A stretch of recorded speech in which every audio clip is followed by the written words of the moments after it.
ایک نوٹس جاری کریں گے کہ آپ نے دستور کے کس دفعے کے تحت 2002 اور 2018 میں اور 2008 اور 2013 میں ان ناموں سے جماعت کو رجسٹر کیا۔ یہ میں پہلے بھی کہہ چکا ہوں اور اب بھی کہہ رہا ہوں کہ مناسب وقت آنے پر ہم ان سے اس پوچھنے کا حق محفوظ رکھیں۔ باقی یہ کہ پیغام امن کے نام و عنوان سے جو آج کا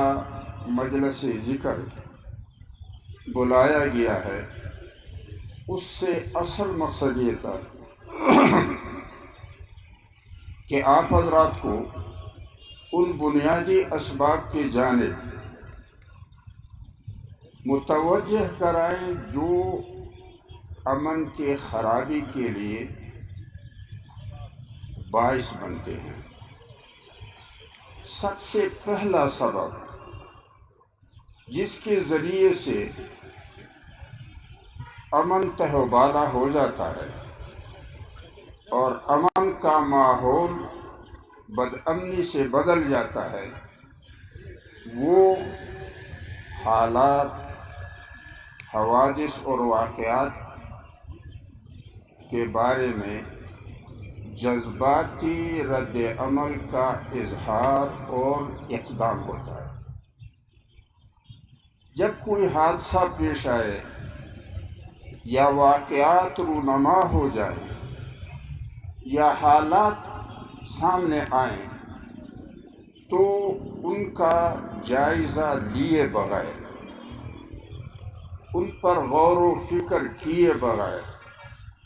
ان کے اسباب و محرکات معلوم کرنے کے سوا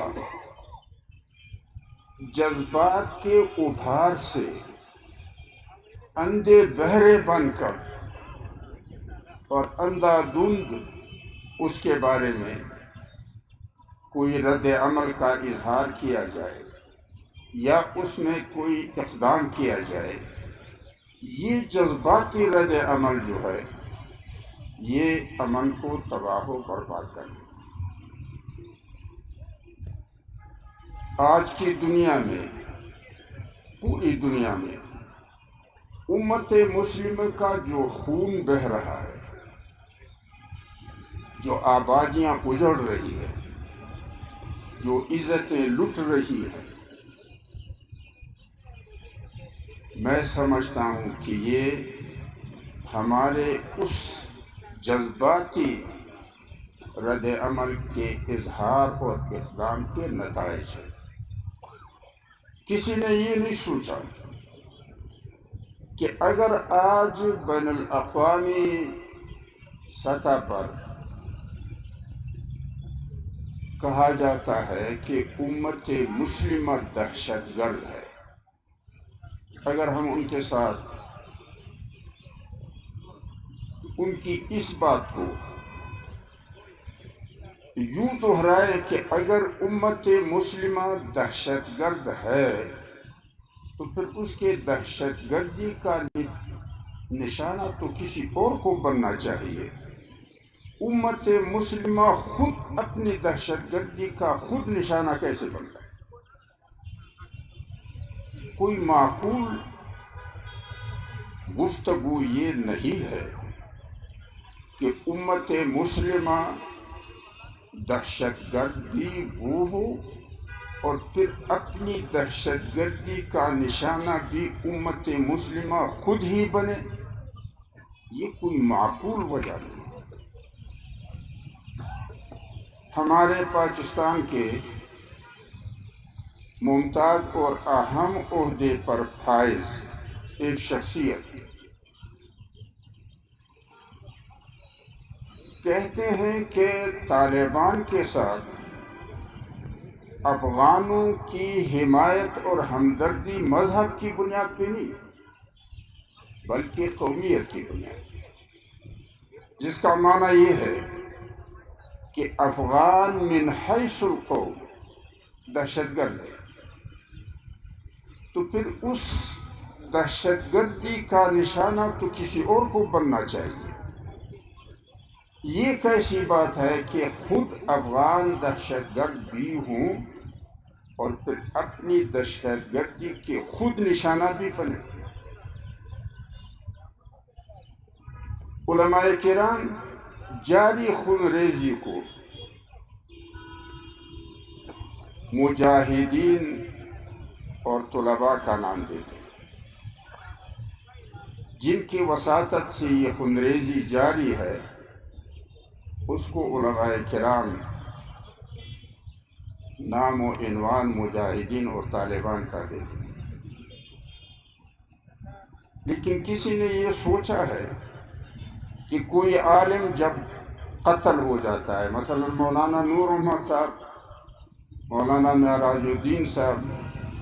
مولانا حسن جان صاحب اور اس جیسے دوسرے علماء کرام جو قتل ہوئے ہیں، علماء ان کو شہید کا نام و عنوان دیتا ہے، لیکن قاتل کو مجاہد اور طالب کا نام دیتا ہے۔ کسی نے یہ سوچا ہے کہ اگر مقتول شہید ہے تو پھر قاتل مجاہد اور طالب ہوگا، اور اگر قاتل مجاہد اور طالب ہے تو پھر مقتول شہید ہوگا۔ اب یہ اس قسم کی تضاد کی باتوں سے جو امن عالم تہ و بالا ہو چکا ہے، اس کی بنیادی سبب یہ ہے کہ ہم حالات، واقعات اور حوادث پر سنجیدگی سے غور و فکر نہیں کرتے، بلکہ جذباتی انداز میں اور جذبات کے ابھار میں رد عمل کا اظہار بھی کرتے ہیں اور اطلاع بھی کرتے ہیں۔ جبکہ سورہ سبا کی آیت نمبر 46 میں ان حالات میں ہماری رہنمائی اللہ جل جلالہ یوں فرماتے ہیں، اور نبی صلی اللہ علیہ وسلم کو مخاطب کر کے فرماتے ہیں کہ ان سے کہہ دیجئے کہ حالات، واقعات اور حوادث پر جذبات سے اندھے بہرے ہو کر بغیر سوچے سمجھے کود نہ پڑا کرو، بلکہ خدا کے لیے رک جایا کرو۔ قل انما اعظکم بواحدہ ان تقوموا للہ، اللہ واسطے رک جایا کرو، اور پھر ان حوادث اور حالات پر اجتماعی طور پر بھی، انفرادی طور پر بھی اور شب و روز سر جوڑ کر غور کریں کہ آخر یہ حالات پیدا کیوں ہوئے، یہ حوادث رونما کیوں ہوئے، یہ واقعات تسلسل سے پیش کیوں آتے ہیں، اس کے کیا اسباب ہیں، اس کے محرکات کیا ہیں، اور اس کے نتائج کیا ہوں گے، کون ہے، کس کو اس میں فائدہ ہے اور کس کو نقصان ہے۔ جب آپ ان تمام ما لہا اور ما علیہا پر غور کر کے ان سب کچھ کا جائزہ لیں تو پھر اس علم و بصیرت کی روشنی میں اپنے لیے منزل، مقصد اور طریقہ کار طے کریں۔ تو سب سے پہلے امن کو خراب کرنے والا جو عمل ہے وہ جذباتی رد عمل کا اظہار و اقدام ہے، جبکہ نہ تو تجربے کے مطابق یہ مفید عمل ہے اور نہ قرآن و سنت کے ہدایات اور رہنمائی کے مطابق ہے۔ اس پیغام میں امن مجلس ذکر کے ذریعے سے آپ حضرات کو ان امور کی جانب متوجہ کیا جاتا ہے کہ جس سے امن خراب ہوتا ہے۔ تاکہ اگر آپ ملکی سطح پر یا علاقائی سطح پر یا بین الاقوامی سطح پر امن لانا چاہیں اور بحال کرنا چاہیں تو خود بھی اس سے اجتناب کریں اور دوسروں کو بھی انفرادی اور اجتماعی طور پر ان امور سے اجتناب کرنے کی ترغیب دلائیں۔ دوسری بات، جب آپ حالات اور واقعات پر یا حوادث پر کوئی بھی فیصلہ کریں اور کوئی بھی رائے اور موقف قائم کریں، چاہے وہ فیصلہ علماء کرام فتویٰ کی شکل میں کریں، قضاء کی شکل میں کریں، اجتہاد کی صورت میں کریں، یا کوئی سیاسی جماعت اور رہبر کوئی بھی سیاسی موقف حالات و واقعات اور حوادث کے بارے میں متعین کریں، تو سب سے پہلے ان کو چاہیے کہ وہ اپنے زمانے کے لوگوں کی شناخت کریں کہ جو میرے زمانے کے لوگ ہیں وہ کس نوعیت کے لوگ ہیں۔ قرآن کریم کی سورہ ذاریات کی آیت نمبر 49 ہے، جس میں اللہ جل جلالہ فرماتے ہیں وَمِن كُلِّ شَيْءٍ خَلَقْنَا زَوْجَيْنِ، ہم نے ہر چیز کو دو کا جوڑا پیدا کیا۔ انسان بھی یکسو اور دوغلے انسانوں کے دو صنفوں کا جوڑا ہے۔ بعض انسان یکسو ہوتے ہیں، جو کچھ ان کے زبان پر ہے وہی ان کے دل میں بھی ہوتا ہے، اور جو کہتے ہیں وہی کچھ کرتے ہیں، جو سامنے ہے پیٹھ پیچھے بھی وہی ہے، جو آج کے ہیں آنے والے کل کے بھی وہی ہیں، یعنی ان کی ہر مرحلے کی شخصیت اس کے دوسرے مرحلے کی شخصیت کی تصدیق کرتے ہیں، تائید کرتے ہیں، توثیق کرتے ہیں، اور ان کی شخصیت میں توحید ہوتی ہے۔ لہذا یہ لوگ جھوٹ نہیں بولتے، وعدہ خلافی نہیں کرتے، دھوکہ نہیں دیتے، خیانت نہیں کرتے، اس لیے کہ یکسو شخصیت کے مالک کو ان قباحتوں کی ضرورت نہیں پڑتی ہے، اور نہ ہی یکسو شخصیت میں ان قباحتوں کے لیے کوئی گنجائش ہے۔ قرآن و سنت کے اصطلاح میں انسانوں کے اس صنف کو جو یکسو ہیں متقین کا نام دیتے ہیں، یعنی یہ وہ لوگ ہیں جنہوں نے اپنی شخصیت میں توحید کو ہر قسم کی خود غرضی کی تفریق سے محفوظ رکھا ہے۔ تو اس لیے اللہ جل جلالہ فرماتے ہیں ھدی للمتقین، میرے ہدایات کا مجموعہ کتاب رہنما ہے مگر یکسو انسانوں کے لیے، دوغلے نہیں۔ دوسرا صنف انسانوں کا وہ دوغلے ہیں، جو کچھ زبان پر ہے وہ دل میں نہیں ہے، اور جو دل میں ہے وہ زبان پہ نہیں لاتے، جو کہتے ہیں ویسے کرتے نہیں ہیں، اور جو کرتے ہیں وہ ایسے کہتے نہیں ہیں، جو سامنے ہے پیٹھ پیچھے ایسے نہیں ہے، اور جو آج کے ہیں آنے والے کل، یعنی ان کی ہر مرحلے کی شخصیت ان کے دوسرے مرحلے کی شخصیت کی تکذیب کرتا ہے، تردید کرتا ہے۔ انسانوں کا یہ صنف نام کا، شکل کا، لباس کا تو انسان نظر آتا ہے مگر فکر و کردار کا درندہ ہوتا ہے۔ اور یہ لوگ جھوٹ بولتے ہیں، وعدہ خلافی کرتے ہیں، دھوکہ دیتے ہیں، خیانت کرتے ہیں۔ اور میں ہمیشہ کے لیے ساتھیوں سے کہتا ہوں کہ انسان کی جنس میں یکسو انسان یا تو خالص مرد یا خالص عورت ہوتا ہے، اور دوغلا انسان وہ خنثی مشکل ہوتا ہے۔ اب یکسو انسان کے بارے میں جو حکم شرعی ہے یا سیاسی،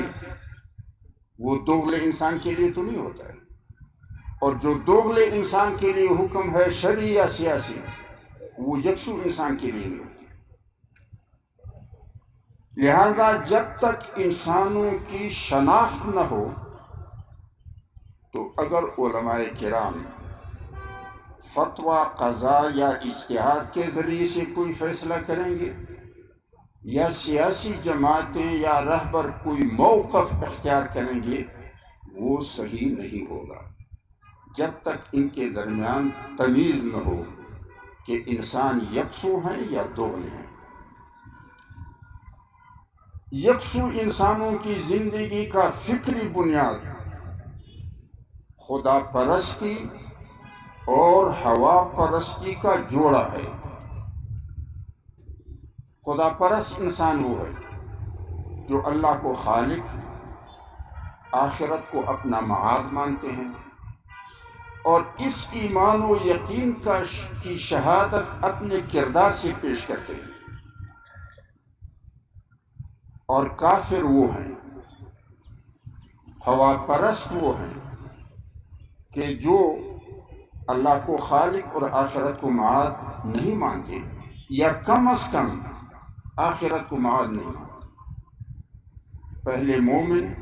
اور یہ دوسرے کافر، لیکن دونوں یکسو ہوتے ہیں۔ جھوٹ نہ مومن بولتا ہے نہ کافر بولتا ہے، وعدہ خلافی نہ مومن کرتا ہے نہ کافر کرتا ہے، دھوکہ نہ مومن دیتا ہے نہ کافر دیتا ہے، خیانت نہ مومن کرتا ہے نہ کافر کرتا ہے۔ لہذا جب تک انسانوں کی شناخت اپنے زمانے کی انسانوں کی نہ ہو تو نہ فتویٰ صحیح ہوگا، نہ قضاء صحیح ہوگا، نہ اجتہاد کی اجازت ہوگی، نہ سیاسی موقف اپنی جگہ بیٹھے گا۔ دوسری جو ضروری چیز ہے، جو کسی بھی فیصلے کے لیے بنیادی ضرورت ہے، وہ دنیا کے حالات سے واقفیت ہے۔ چاہے کوئی عالم کوئی بھی فیصلہ دے، فتویٰ یا قضاء یا اجتہاد کی شکل میں، کوئی بھی سیاسی جماعت یا رہبر کوئی موقف اختیار کرے، اس کے لیے ضروری ہوگا کہ وہ دنیا کو سمجھ سکے کہ کیا ہماری دنیا شہروں کی دنیا ہے یا پوری دنیا ایک شہر ہے۔ بالفاظ دیگر ہمیں یہ سمجھنا ہوگا کہ زمین کے جو علیحدہ علیحدہ خطے ہیں جن کو ممالک کا نام و عنوان دیا جاتا ہے، یہ ہر ایک اپنی جگہ پر اختیار اور استقلال کے مالک ہیں یا کسی طاقتور قوت کے تابع ہیں، یا آپ یوں کہیے کہ دنیا کے ممالک بکھرے ہوئے ہیں یا تسبوں کی دانے جیسے پروئے ہوئے ہیں۔ آپ سنتے ہیں کہ دنیا گلوبل ولیج ہے، اور گلوبل ولیج کا معنی یہ ہے کہ کرۂ ارض بمائے انسانی آبادی کا یہ ایک بستی ہے۔ یعنی نام کے ممالک ہیں لیکن کام کے سب ایک ہی آئین اور دھاگے سے پروئے ہوئے ہیں۔ اور آپ جانتے ہیں کہ پاکستان جیسے ممالک کو اپنے ملک کے اندر یو این چارٹر یعنی اقوام متحدہ کے دستور اور دائرہ کار سے باہر قانون بنانے کا حق حاصل نہیں ہے، وہ کر نہیں سکتا ہے۔ پاکستان جیسے ممالک کو اپنے ملک کی وسائل سے این او سی لیے بغیر استفادہ نہیں کر سکتے۔ 1945 میں جو یو این چارٹر ترتیب دیا گیا ہے اور 1946 میں اقوام متحدہ کی جو تشکیل کی گئی ہے، اس آئین کے مندرجات سے نکل کر کوئی ملک قانون نہیں بنا سکتا۔ اور آپ کو معلوم ہونا چاہیے کہ 1946 میں اقوام متحدہ کے تشکیل کے بعد جو سب سے پہلا منشور انسانی حقوق کا پاس کیا گیا ہے وہ 1948 کا ہے، اور 1948 کے انسانی حقوق کے منشور کے آرٹیکل 18 میں مذہب فرد کا حق ہے۔ تو پھر جب مذہب انسانی حقوق کے منشور کے تابع فرد کا حق ہے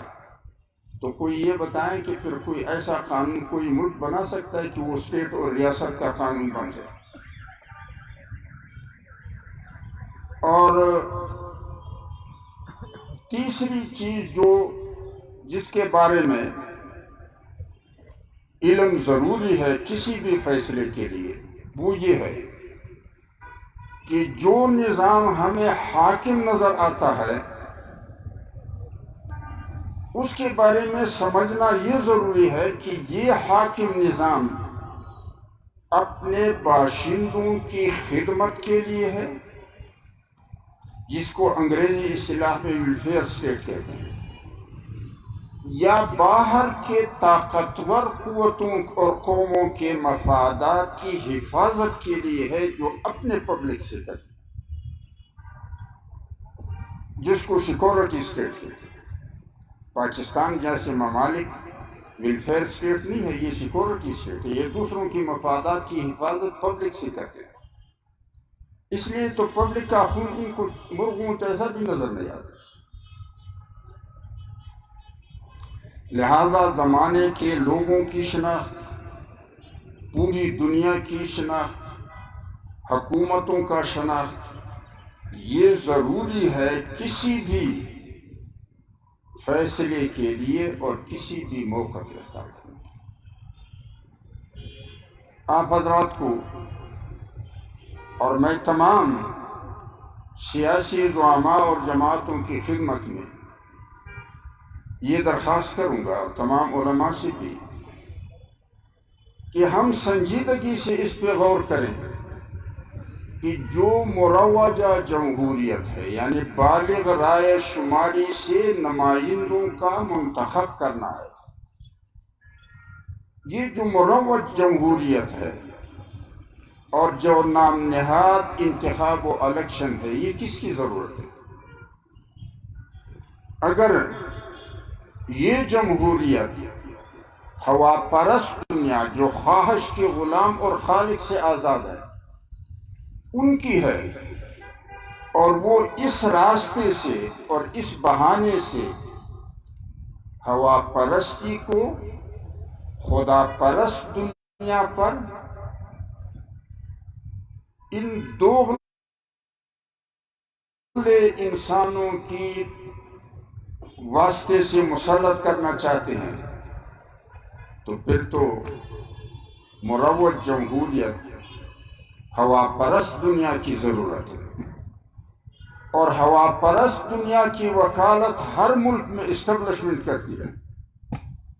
لہذا پاکستانی اسٹیبلشمنٹ ہوا پرست دنیا کی وکالت یہاں کرتی ہے، اور الیکشن اسٹیبلشمنٹ کی ضرورت ہے تاکہ وہ جمہوریت کے لبادے میں اپنے کارناموں کو چھپائے رکھے اور اپنے کارکردگی کا ملبہ جمہوری اداروں، سیاسی جماعتوں اور نام نہاد عوامی نمائندوں کے ذمہ ڈالے. تو اگر جمہوریت، انتخابات اور الیکشن ہوا پرست دنیا کی ضرورت ہے اپنے فکر و کردار کو مسلط کرنے کے لیے،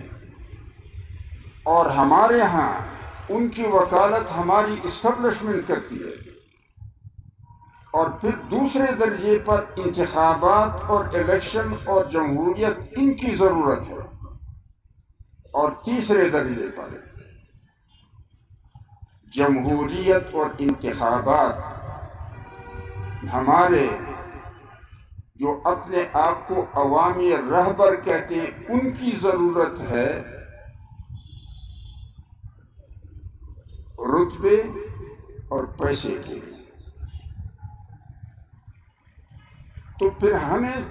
دیکھنا چاہیے کہ پبلک کی ضرورت کیا ہے.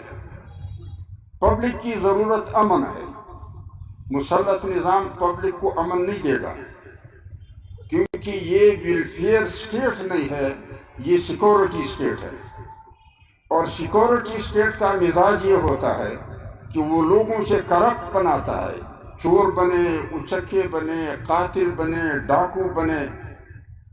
تاکہ ان کے فائل ان کے ہاتھوں میں ہیں اور پھر دکھا دکھا کے ان سے اپنا کام ہو. تو پبلک کی ضرورت تو امن ہے، لیکن سیکورٹی اسٹیٹ امن نہیں دیتا ہے. پبلک کی ضرورت عدالت ہے، سیکورٹی اسٹیٹ عدالت نہیں دیتا ہے. پبلک کی ضرورت روزمرہ کی زندگی کی ضرورتوں اور سہولتوں کی فراہمی ہے، وہ زندگی ان پہ دوبر کرے گا. تو جب مسلط نظام پبلک کے لیے کارآمد نہیں ہے، اور اگر کارآمد ہے تو ہوا پرست دنیا کے لیے، اسٹیبلشمنٹ کے لیے، لیڈر کے لیے، تو پھر جو حضرات اس مسلط نظام کو کندھا دے کر چلانے کے لیے اپنے آپ کو پیش کرتے ہیں، تو وہ عوامی اور انسانی حقوق کا نعرہ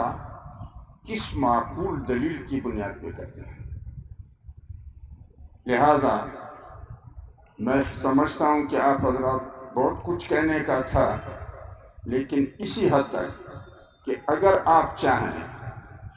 تو جذباتی فیصلوں سے خود بھی اجتناب کریں اور لوگوں کو بھی اجتناب کی ترغیب دیں. اپنے فیصلے چاہے جس بھی صورت میں ہوں، ان کے سے پہلے لوگوں کی شناخت، دنیا کی معرفت اور دنیا کے نظاموں اور رویوں کی شناخت ضروری ہے. جو کچھ آنے والے حالات ہیں